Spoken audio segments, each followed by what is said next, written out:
Saúdo a igreja com a graça e a paz de nosso Senhor e Salvador Jesus Cristo. Amém? Glória a Deus. Meus irmãos, vamos abrir nossa Bíblia na primeira epístola de Paulo aos Tessalonicenses, capítulo 5.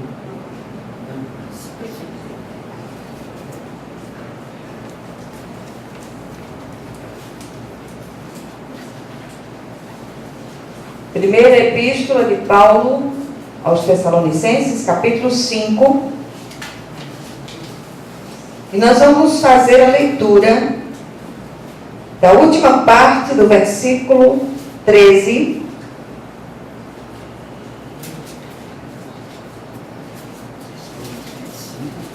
Primeira Tessalonicenses, capítulo 5. Nós vamos ler a partir da última parte do versículo 13 até o versículo 22. Todos acharam? Amém. Glória a Deus.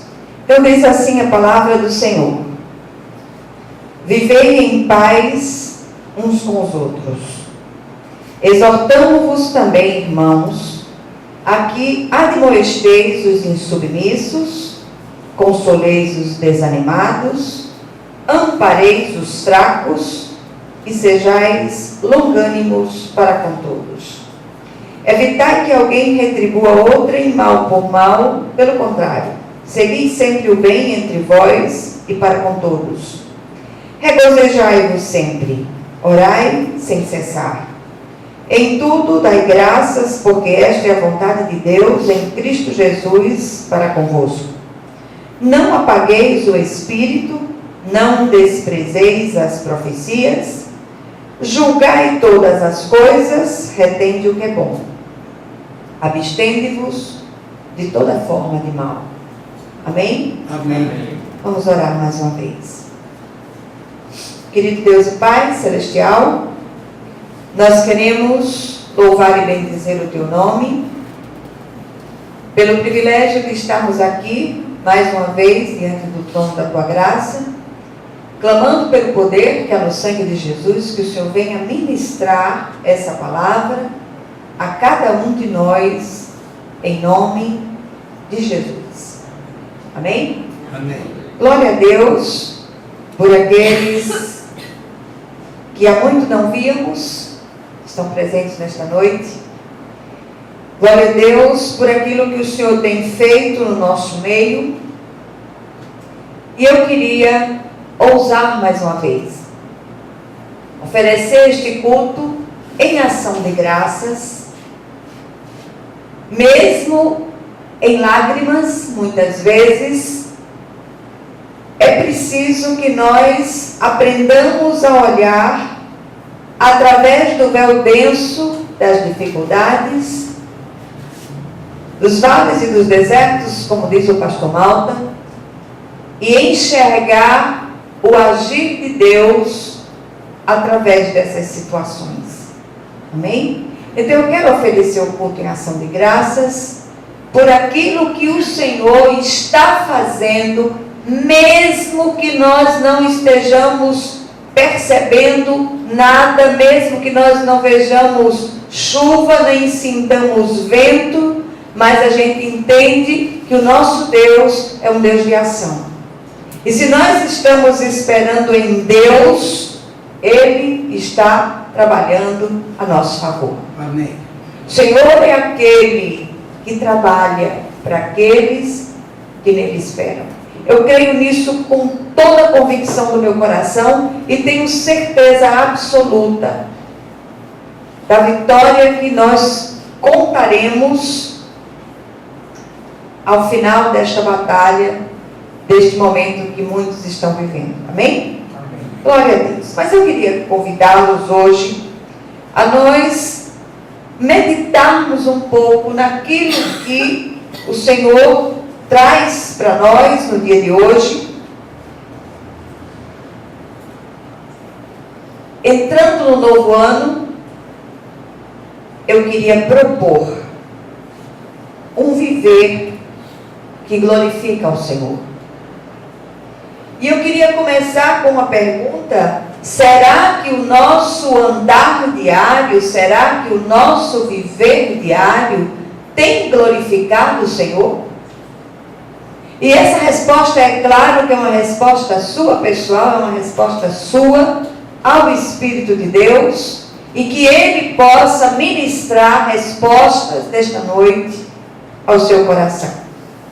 Queria encorajar a igreja a andar de modo a glorificar o Senhor no cuidado, especialmente no cuidado e na responsabilidade nossa uns com os outros.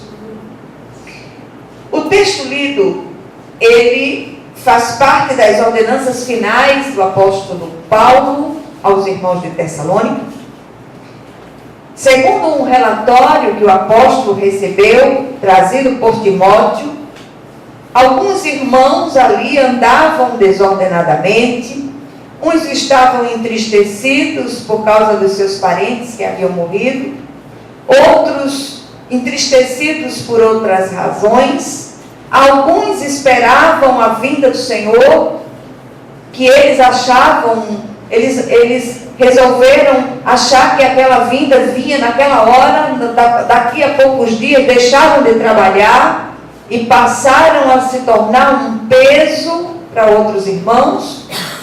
Enfim, haviam muitas coisas que precisavam ser revistas, haviam muitas coisas com as quais o apóstolo Paulo se preocupou lendo o relatório trazido por Timóteo. Então, Paulo escreve de Corinto para aquela comunidade, exortando-a a manter uma conduta digna e ordeira, tanto na comunhão dos santos, quanto na vida pessoal, quanto na questão do testemunho, porque nós fomos chamados para glorificar o nosso Deus. Nós fomos, a razão primeira do nosso chamado é glorificar o Senhor e gozá-lo para sempre. E que tudo que nós façamos seja para a glória de Deus. Então, depois de exortá-los, ao final da epístola, Paulo envia preceitos.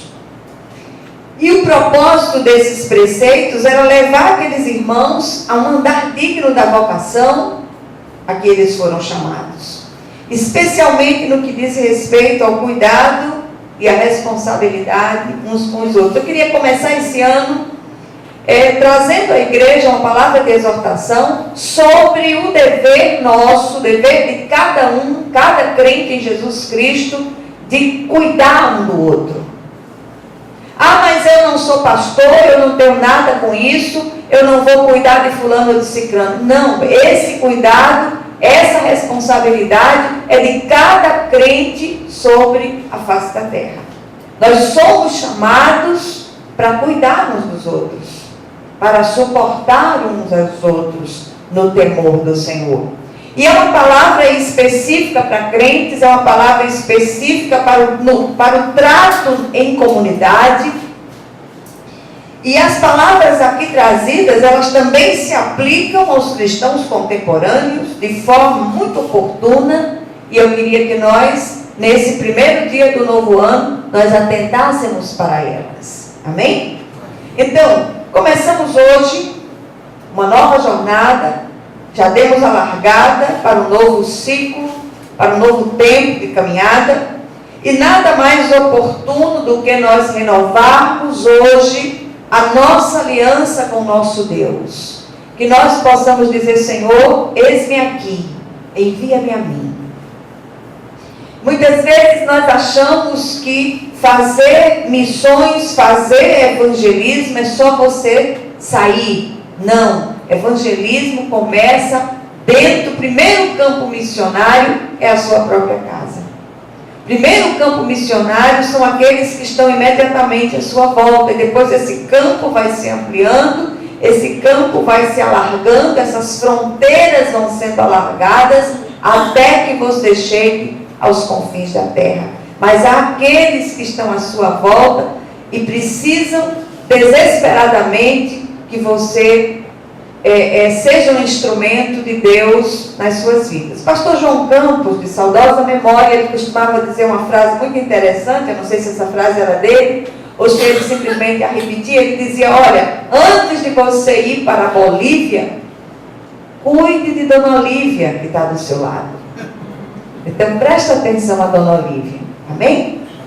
Então olha, queridos, peçamos ao Senhor que Ele sonde o nosso coração.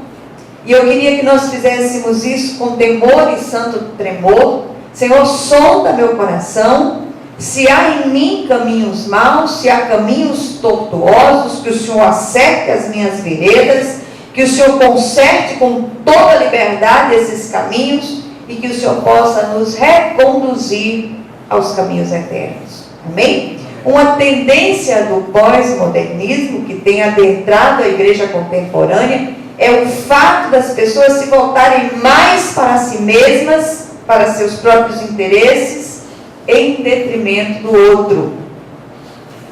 E nós esquecemos que o viver em comunidade é o maior canteiro do fruto do Espírito. Eu costumo dizer que o primeiro canteiro do fruto do Espírito é o relacionamento conjugal. O relacionamento íntimo entre o homem e a mulher. O maior canteiro é esse. Depois vem o viver em comunidade. Olha, complicado, viu? Quantas pessoas complicadas, quantas pessoas difíceis que nós somos. Todos nós somos. Temos nossas arestas para serem aparadas, e muitas vezes nós chegamos na igreja e não chegamos bem. Aí o outro irmão olha para nós e diz: olha, a pastora hoje está com a cara feia. A pastora está com a cara feia todo dia, porque, bom. Mas tem dias que você não sabe o que foi que aconteceu com o irmão. Então vai lá, dá um abraço, põe no colo, põe a mão no ombro dele. Olha, é um simples chegar para o irmão e dizer: irmão, eu vou orar por você. Olha, isso é tão terapêutico, isso é tão agradável aos nossos ouvidos, naqueles dias em que a gente está naquele deserto abrasador, naquele vale de Baca, e o irmão chega para nós e: meu irmão, olha, eu estou orando por você. Se você viu o seu irmão entristecido, não julgue o seu irmão porque ele está entristecido. Simplesmente ore por ele.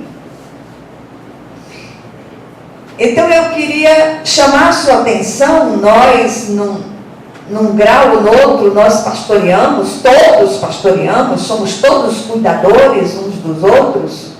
E muitas vezes nós nos comportamos, nós sofremos da síndrome de Caim.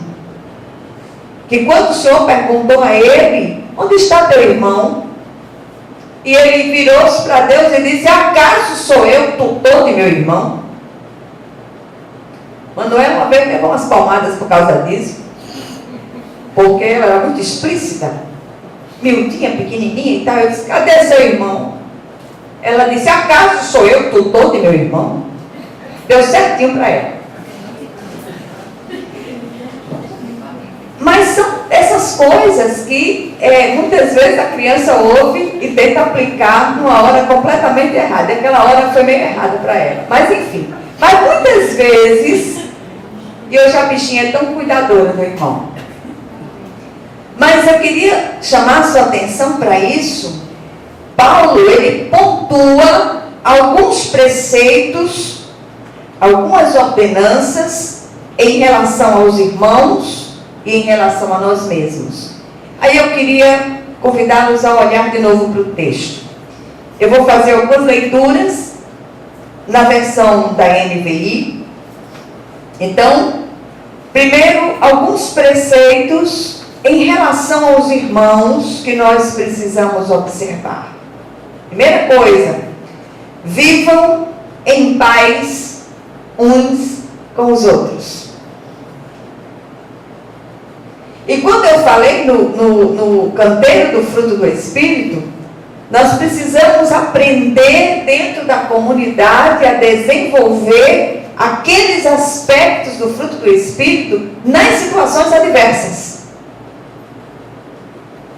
Amor em tempo de guerra, em tempo de dificuldade, em tempo de contendas. É o amor que é chamado também de caridade, não a caridade de doar coisas, mas a caridade de doar-se a si mesmo.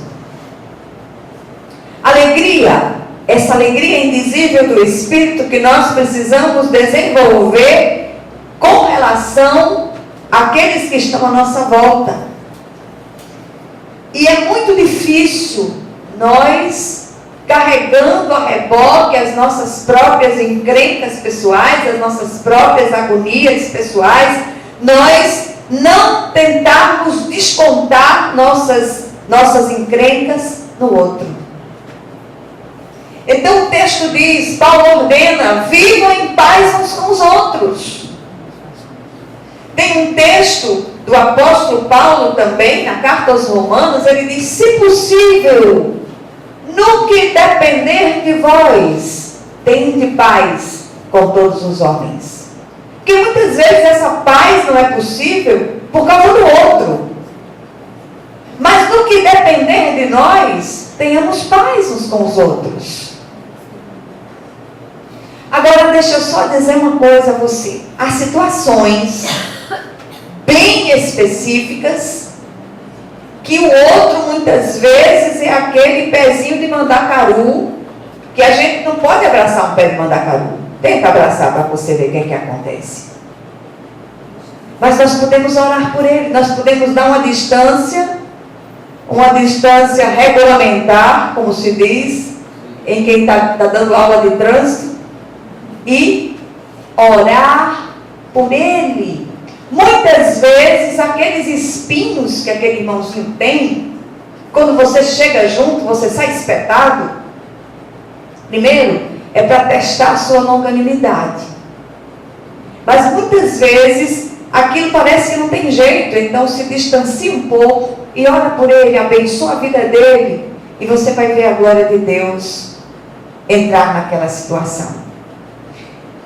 A outra coisa que nós ouvimos do apóstolo, ele diz, exortamos, versículos 14 e 15, ele diz, exortamos vocês, irmãos, a que advirtam os ociosos. Haviam irmãos em Tessalônica que deixaram de trabalhar, deixaram de produzir, e não é porque estivesse trabalhando na obra, não é porque fossem missionários, não é porque fossem pessoas que precisavam se envolver em tempo integral na obra, era porque eles achavam que Jesus estava às portas, e eles diziam, não vou trabalhar mais, Jesus está chegando, eu vou trabalhar para quê? Então começaram a se tornar pesados uns para os outros. E eu me lembrei de uma coisa muito interessante agora, muitos anos atrás, eu estava acompanhando uma família, essa família com muita dificuldade, e uma moça que frequentava a comunidade, eu pedi para que ela fosse lá descobrir quais eram as necessidades e voltar para me trazer um relatório para poder a gente providenciar o socorro. Aí ela chegou lá na casa, a mulher tinha 3 ou 4 filhos, eu acho que só tinha uns 2 ovos. E a bichinha cozinhou os ovos e um pouquinho de farinha para fazer uma farofa, e a irmã ficou para almoçar. Aí quando foi na outra semana, a irmãzinha que a recebeu disse, minha irmã, olha, não manda aquela irmã mais não, porque ela comeu tudo e deixou eu e o meu menino sem nada.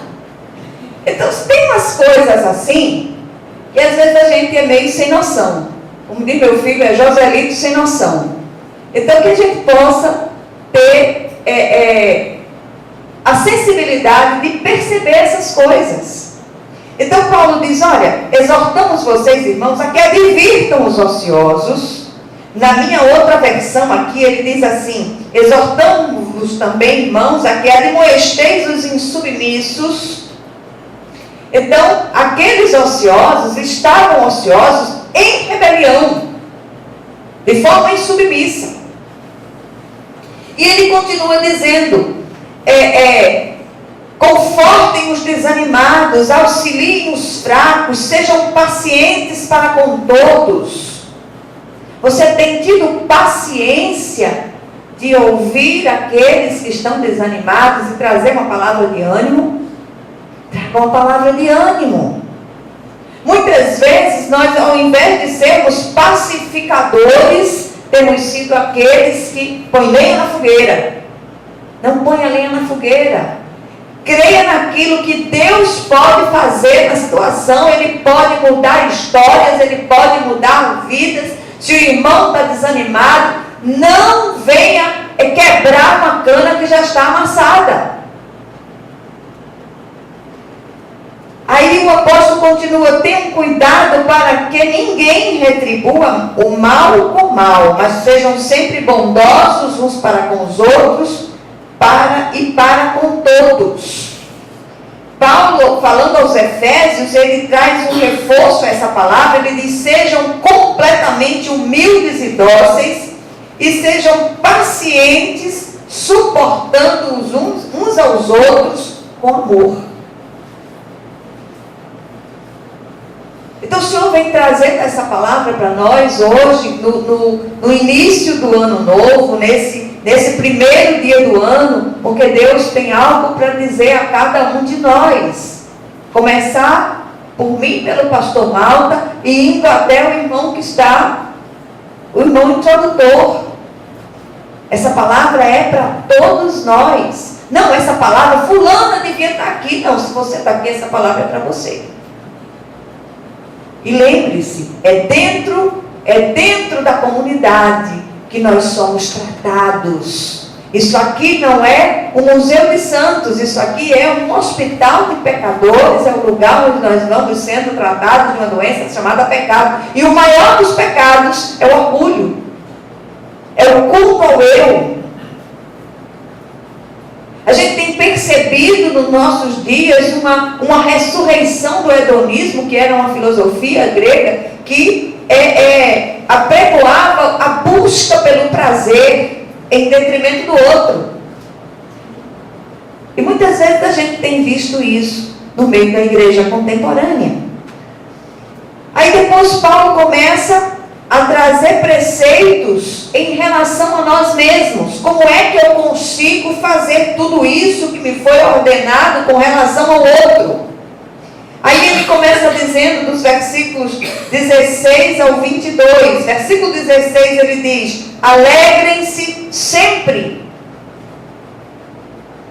Então a primeira coisa que eu tenho que fazer aqui é buscar essa alegria do Espírito, essa alegria sobrenatural. Eu nunca vi tanto crente triste, tanto crente abatido, tanto crente olhando para o chão, tanto crente derrotado. Derrota não é coisa de cristão.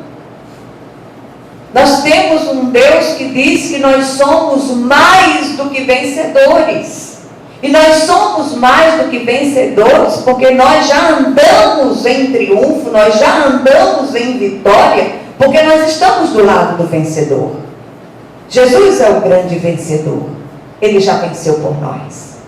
Essa luta que você está enfrentando agora, o fim dessa luta é vitória. Vitória de Jesus e derrota do nosso adversário.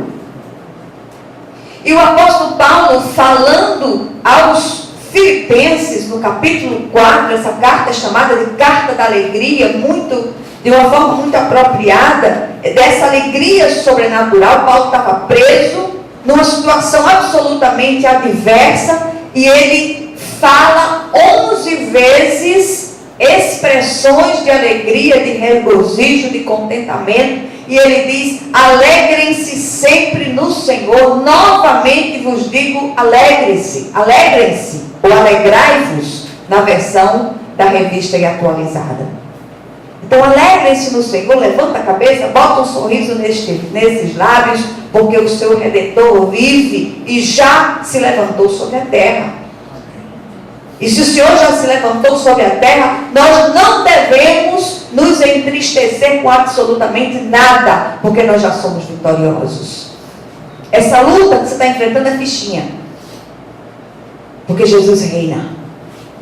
E você tem dono, você tem advogado junto do Pai, Você tem aquele que é o juiz do universo, está a seu favor. Grandes coisas o Senhor fará. Aquele que tem andado e chorado enquanto semeia, voltará com júbilo, carregando seus feixes. Que esse seja um ano de grandes colheitas para a glória de Deus. Mas alegrai-vos. Tem um pensador cristão, eu não sei se foi C.S. Lewis, não me lembro quem foi agora, mas disse o seguinte, que alegria é um negócio sério no céu. Alegria é um negócio sério no céu. E vamos continuar um pouco mais. O segundo ingrediente, o segundo fator que nos impulsiona a cumprir essas ordenanças, a fazer tudo isso que nos foi ordenado pelo apóstolo, pelo Espírito de Deus através do apóstolo, é oração. Por isso, no versículo 17, ele diz: orai sem cessar, orai continuamente. Não deixe de orar. Ele está dizendo, olha, a sintonia com o trono da graça. Busque ao Senhor, coloque suas angústias, suas dificuldades, seus problemas, da forma de petições, já com ações de graças, porque o Senhor, Ele é Deus, e Ele sabe aquilo que nós necessitamos. E quando nós apresentamos nossas petições, nós deixamos a ansiedade de lado e colocamos as nossas petições diante de Deus, já com ações de graças, nós estamos dizendo, Senhor, eu creio que o Senhor está fazendo. Amém? Amém. Falando aos Colossenses, Paulo diz no capítulo 4, versículo 2, ele diz: dediquem-se à oração, estejam alertas, sejam agradecidos. Oração tem que estar junto com ações de graças. Deixa a murmuração de lado. O crente murmurador não recebe nada de Deus. Romanos capítulo 12, versículo 12, é um texto bem conhecido, e na versão da NVI fica assim: alegrem-se na esperança, sejam pacientes na tribulação, perseverem na oração. Amém?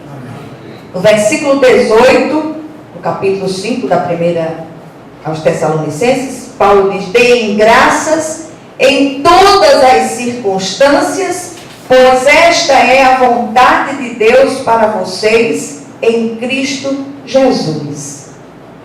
Ele não está dizendo agradeçam por tudo. Ele está dizendo agradeça em tudo.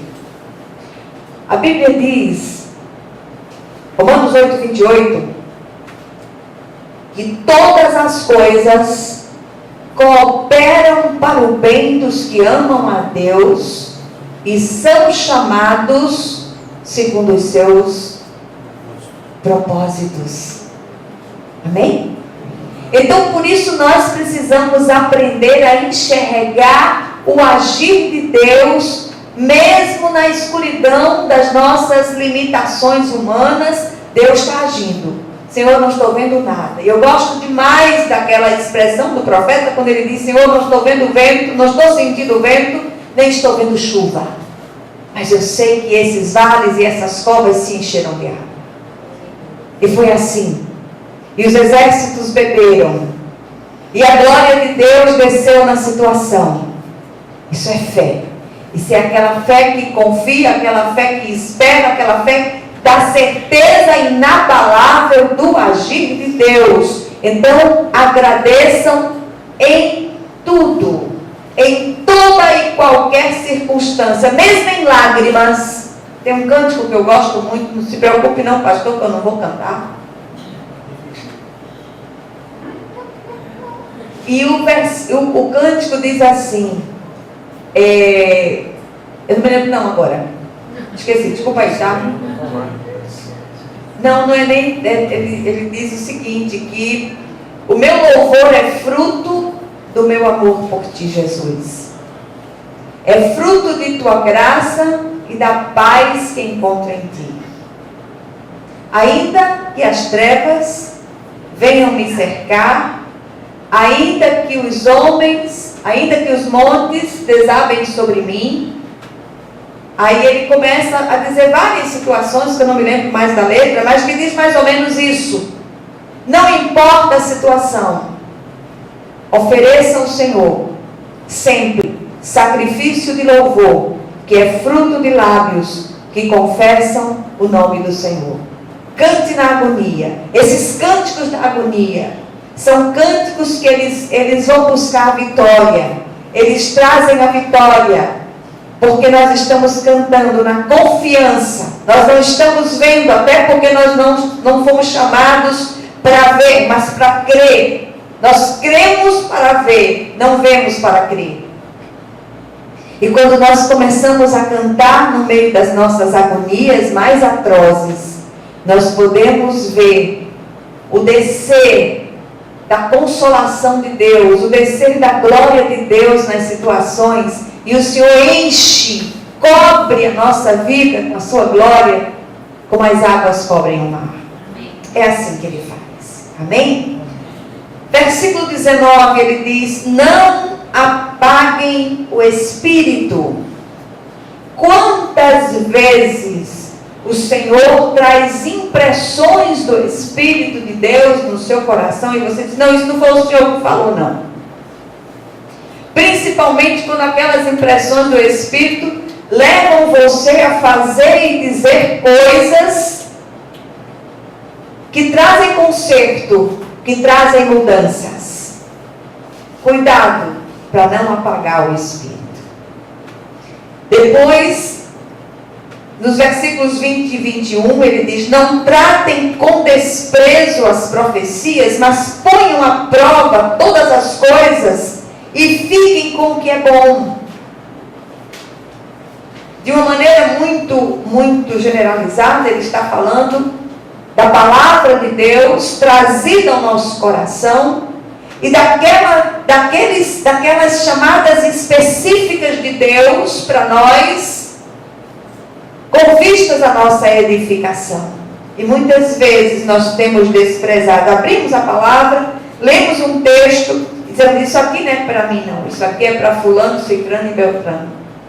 A irmã Edna conta uma história que uma irmãzinha lá na cidade onde ela morou, ela abria a Bíblia, eu era um irmão, não me lembro mais, e saía tampando os versículos que traziam conserto e traziam puxões de orelha. E ele saía tampando, colando um pedaço de papel. Disse que a Bíblia do homem era dessa grossura, de grossa, de tanto papelote colado nas páginas da Bíblia. Só deixava mesmo aqueles versículos lights. E é assim que muitas vezes nós fazemos. Nós não usamos os papelotes para tampar os versículos, mas nós fazemos vista grossa. Isso aí não é para mim, eu não sou assim. Mas se o Senhor está trazendo essa palavra, examine, retenha o que é bom para a sua edificação. Retenha aquilo que vai trazer conserto. Retenha e pratique aquilo que vai trazer mudanças profundas. E finalmente, ele diz: afastem-se de toda forma de mal. Esse versículo eu gosto muito da versão revista e corrigida, que diz assim: aparte-se de toda aparência do mal. Todo mundo faz isso, mas você não pode fazer. Porque você é um servo de Deus, você é uma serva do Senhor.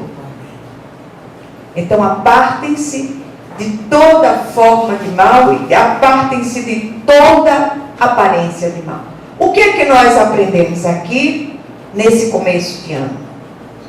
Primeiro, fomos alcançados para ser canais da multiforme graça de Deus, e Ele nos confia a responsabilidade de aconselhar, cuidar, exercitar paciência com os nossos irmãos. Aliás, é através deles que o fruto do Espírito é desenvolvido em nós. Segundo lugar, a convivência é um grande exercício de piedade, todos os níveis, especialmente neste aqui. Somos pessoas diferentes, com cargas diferentes, com dificuldades diferentes, com histórias diferentes de vida. Precisamos aprender a conviver, porque é possível haver unidade na diversidade. E em terceiro e último lugar, o segredo para avançarmos nessa estrada tão íngreme dos relacionamentos é manter a alegria no coração pela presença de Deus, manter a sintonia com o trono da graça através da oração contínua, ter um coração agradecido mesmo a despeito das circunstâncias, prestar atenção ao que diz a santa palavra de Deus e reter e praticar o que edifica diretamente e apartar-se de toda forma de mal. Que o Senhor, Ele possa aplicar essa porção da palavra aos nossos corações, em nome de Jesus. Amém?